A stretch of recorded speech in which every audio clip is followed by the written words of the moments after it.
ನಾನೊಬ್ಬ ಬಹಳ ಕಿರಿಯ ವಯಸ್ಸಿನವನು ಆದರೂ ಕೂಡ ಸನ್ಮಾನ್ಯ ಈಶ್ವರಪ್ಪನವರಿಗೆ ಒಳ್ಳೆಯದಾಗಲಿ, ಅವ್ರು ಇನ್ನೂ ಕೂಡ ಎತ್ತರಕ್ಕೆ ಬೆಳೀಲಿ, ಅವ್ರಿಗೆ ಇನ್ನೂ ಕೂಡ ಹೆಚ್ಚು ಭಗವಂತ ಶಕ್ತಿ ಕೊಡಲಿ ಅಂತೇಳಿ ನಾವು ಅವ್ರಿಗೆ ಹಾರೈಸ್ತೇನೆ.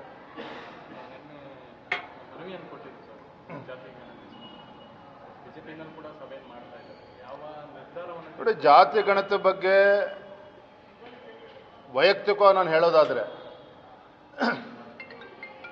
ಸಿದ್ದರಾಮಯ್ಯನವರ ಈ ಜಾತಿ ಗಣತಿ ಏನಿದೆ, ಇತರ ಸಮುದಾಯಗಳ, ಹಿಂದುಳಿದ ಸಮುದಾಯಗಳ ಅಥವಾ ಎಲ್ಲ ಸಮುದಾಯಗಳ ಒಂದು ಆರ್ಥಿಕ, ಸಾಮಾಜಿಕ, ಶೈಕ್ಷಣಿಕ ಒಂದು ವರದಿಯನ್ನು ತಯಾರು ಮಾಡಿ ಇವತ್ತು ತರಾತುರಿಯಲ್ಲಿ ಇವತ್ತು ಕ್ಯಾಬಿನೆಟಲ್ಲಿ ಇಟ್ಟು ಮಂಡಿಸ್ತಕ್ಕಂಥ ಪ್ರಯತ್ನ ಮಾಡ್ತಾ ಇದ್ದಾರೆ. ನಮ್ಮ ವಿರೋಧ ಅಷ್ಟೇ ಅಲ್ಲ, ಸಾಕಷ್ಟು ಜನ ರಾಜಕೀಯ ಮುಖಂಡಗಳು ಕಾಂಗ್ರೆಸ್ ಪಕ್ಷದಲ್ಲಿ ಇದನ್ನು ವಿರೋಧ ಮಾಡ್ತಾ ಇದ್ದಾರೆ. ಅದಕ್ಕೆ ಕಾರಣಗಳು ಸ್ಪಷ್ಟವಾಗಿದೆ. ಈ ಒಂದು ವರದಿ ಅವೈಜ್ಞಾನಿಕವಾಗಿದೆ ಅನ್ನೋದನ್ನು ಹಲವಾರು ಬಾರಿ ಕಾಂಗ್ರೆಸ್ ಪಕ್ಷದ ಮುಖಂಡರು ಹೇಳಿದ್ದಾರೆ. ಭಾರತೀಯ ಜನತಾ ಪಾರ್ಟಿ ನಮ್ಮ ನಿಲುವು ಸ್ಪಷ್ಟ ಇದೆ. ಹಿಂದುಳಿದ ಸಮಾಜಗಳಿರ್ಬೋದು, ಪರಿಷ್ಠ ಜಾತಿ ಪರಿಷ್ಠ ಪಂಗಡಗಳಿರ್ಬೋದು, ಎಲ್ಲ ಸಮುದಾಯಗಳಿಗೆ ಆರ್ಥಿಕವಾಗಿ, ಸಾಮಾಜಿಕವಾಗಿ, ಶೈಕ್ಷಣಿಕವಾಗಿ ಅವರಿಗೆ ಶಕ್ತಿಯನ್ನು ಕೊಡಬೇಕು, ಅವರನ್ನು ಕೂಡ ಮುಂಚೂಣಿಯಲ್ಲಿ ತರಬೇಕು. ಭಾರತೀಯ ಜನತಾ ಪಾರ್ಟಿ ನಮ್ಮ ಮೂಲ ಉದ್ದೇಶನೇ ಅಂತ್ಯೋದಯ ಅಂತಕ್ಕಂಥದ್ದು. ಸಮಾಜದ ಕಟ್ಟಕಡೆಯ ವ್ಯಕ್ತಿಗೂ ಕೂಡ ಆ ದೇಶದ ಮತ್ತು ರಾಜ್ಯದ ಸವಲತ್ತುಗಳು ತಲುಪಬೇಕು, ಅವರು ಕೂಡ ಮುಂಚೂಣಿಯಲ್ಲಿ ಬರಬೇಕು ಅಂತಕ್ಕಂಥದ್ದು. ಆದರೆ ಇದನ್ನು ರಾಜಕೀಯ ದಾಳವಾಗಿ ಬಳಸಿಕೊಂಡು ಮಹರ್ಷಿ ವಾಲ್ಮೀಕಿ ಅಭಿವೃದ್ಧಿ ನಿಗಮದಲ್ಲಾಗಿರ್ತಕ್ಕಂಥ ಬ್ರಹ್ಮಾಂಡ ಭ್ರಷ್ಟಾಚಾರ, ಮೈಸೂರಿನ ಮೋಡ ಹಗರಣ, ಮುಖ್ಯಮಂತ್ರಿಗಳ ಬುಡವನ್ನೇ ಅಲ್ಲಾಡಿಸಿರ್ತಕ್ಕಂಥ ಈ ಸಂದರ್ಭದಲ್ಲಿ, ಮುಖ್ಯಮಂತ್ರಿಗಳ ಕುರ್ಚಿ ಅಲ್ಲಾಡ್ತಾ ಇರ್ತಕ್ಕಂಥ ಈ ಕಾಲಘಟ್ಟದಲ್ಲಿ, ಸಂದರ್ಭದಲ್ಲಿ ಇದನ್ನೊಂದು ದಾಳವಾಗಿ ಉರುಳಿಸ್ತಕ್ಕಂಥ ಪ್ರಯತ್ನ ಮಾಡ್ತಾ ಇದ್ದಾರೆ ಅಂತೇಳಿ ನಾನಷ್ಟೇ ಹೇಳ್ತಾ ಇಲ್ಲ, ಕಾಂಗ್ರೆಸ್ ಪಕ್ಷದಲ್ಲಿರ್ತಕ್ಕಂಥ ಅಗ್ರಗಣ್ಯ ನಾಯಕರಿಗೂ ಕೂಡ ಅನಿಸಿದೆ. ಮಲ್ಲಿಕಾರ್ಜುನ್ ಖರ್ಗೆ ಅವರ ಹೇಳಿಕೆಯನ್ನು ತಾವೆಲ್ಲರೂ ಕೂಡ ಗಮನಿಸಿದ್ದೀರಿ ಅಂತೇಳಿ ನಾನು ಭಾವಿಸಿದ್ದೇನೆ.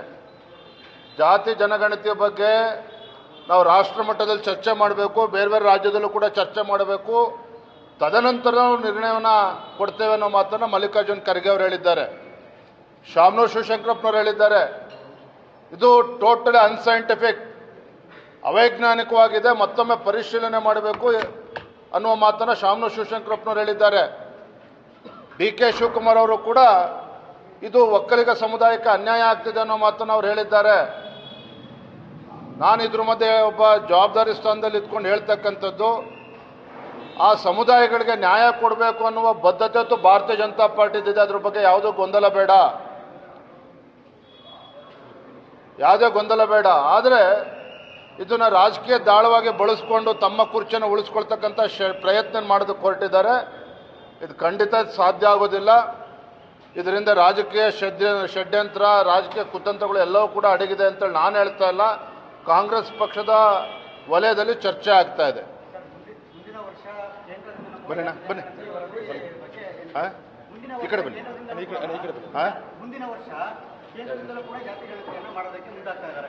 ಈ ಮಧ್ಯೆ ಕಾಂಗ್ರೆಸ್ DK ಸುರೇಶ್ ನೋಡಿ, ಮೊದಲ ಪ್ರಶ್ನೆ ಇವತ್ತು ಯಾವುದೇ ರಾಜ್ಯ ಸರ್ಕಾರಕ್ಕೆ ಜಾತಿ ಜನಗಣತಿ ಮಾಡೋದಕ್ಕೆ ಕಾನೂನಲ್ಲಿ ಅವಕಾಶ ಇದೆಯಾ? ಇದು ಮೊದಲ ಇರ್ತಕ್ಕಂಥ ಯಕ್ಷ ಪ್ರಶ್ನೆ. ನಾನಿವತ್ತು ನೇರವಾಗಿ ಮಾನ್ಯ ಮುಖ್ಯಮಂತ್ರಿ ಕೇಳೋದಕ್ಕೆ ಇಚ್ಛಪಡ್ತೇನೆ. 5 ವರ್ಷಗಳ ಕಾಲ ತಾವು ಮುಖ್ಯಮಂತ್ರಿ ಆಗಿದ್ರಿ. ನಿಮ್ಮ ಅವಧಿಯಲ್ಲಿ 165 ಕೋಟಿ ಖರ್ಚು ಮಾಡಿ ಇದೆಲ್ಲ ವರದಿನ ತಯಾರು ಮಾಡಿದ್ದೀರಿ. ಅವಾಗ ಏನೋ ಲೋಪದೋಷಗಳಿದ್ದಾವೆ ಅಂತೇಳಿ ನಿಮ್ಮ ಪಕ್ಷದ ಹಿರಿಯರೇ ಮಾತನಾಡ್ತಾ ಇದ್ದಾರೆ. ಯಾಕೆ ಅಷ್ಟೊಂದು ಮುಖ್ಯಮಂತ್ರಿ ಸ್ಥಾನ ಕಳ್ಕೊಳ್ತೀರಿ ಅಂತಕ್ಕಂಥ ಆತಂಕವ? ಯಾಕೆ ಇಷ್ಟೊಂದು ಆತುರವಾಗಿ ಈಗ ಇದನ್ನ ಅನುಷ್ಠಾನಕ್ಕೆ ತರ್ತೇವೆ ಅನ್ನೋ ಪ್ರಯತ್ನ ಮಾಡ್ತಾ ಇದ್ದೀರಿ? ನನಗೆಲ್ಲೋ ಒಂದು ಕಡೆ ಅನ್ನಿಸ್ತಾ ಇರ್ತದೋ, ಸಿದ್ದರಾಮಯ್ಯನವರು ಮುಖ್ಯಮಂತ್ರಿ ಸ್ಥಾನದಲ್ಲಿ ಭಾಳ ದಿನ ಉಳಿಯೋದಕ್ಕೆ ಸಾಧ್ಯ ಇಲ್ಲ ಅನ್ನುವ ಮನವರಿಕೆ ಅವ್ರಿಗೆ ಆಗಲೇ ಆಗಿದೆ. ಸಿದ್ದರಾಮಯ್ಯನವರು ಆ ಮುಖ್ಯಮಂತ್ರಿ ಸ್ಥಾನದಲ್ಲಿ ಬಹಳ ದಿನಗಳ ಕಾಲ ಇದನ್ನು ಹೇಳ್ಕೊಳ್ಳೋದಕ್ಕೆ ಸಾಧ್ಯ ಆಗೋದಿಲ್ಲ.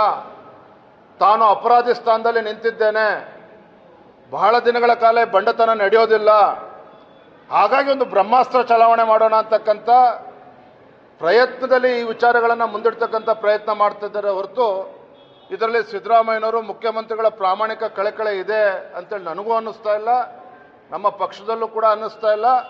ಅದೇ ರೀತಿ ಆಡಳಿತ ಪಕ್ಷ ಸದಸ್ಯರು ಕೂಡ ಕಾಂಗ್ರೆಸ್ ಪಕ್ಷದಲ್ಲೂ ಕೂಡ ಯಾರಿಗೂ ಅನ್ನಿಸ್ತಾ ಇಲ್ಲ.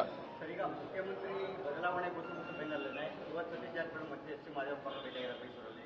ಎಲ್ಲರೂ ಭೇಟಿ ಆಗ್ತಾ ಇದ್ದಾರೆ. ಎಲ್ಲೋ ಒಂದ್ ಕಡೆ ತೆರೆಮರೆಯಲ್ಲಿ ಏನಾದರೂ ವ್ಯವಸ್ಥಿತವಾಗಿ ಮುಂದೆ ಮುಖ್ಯಮಂತ್ರಿ ನೋಡೋಣ, ಸತೀಶ್ ಜಾರಕಿಹೊಳಿ ಮತ್ತೆ ಭೇಟಿ ಮಾಡ್ತೇನೆ, ಆಮೇಲೆ ಚರ್ಚೆ ಮಾಡಿ ಹೇಳ್ತೇನೆ. ನ್ಯೂಸ್ ಫಸ್ಟ್ ನಿರ್ಭೀತಿಯಿಂದ ನಿಮ್ಮ ಪರವಾಗಿ.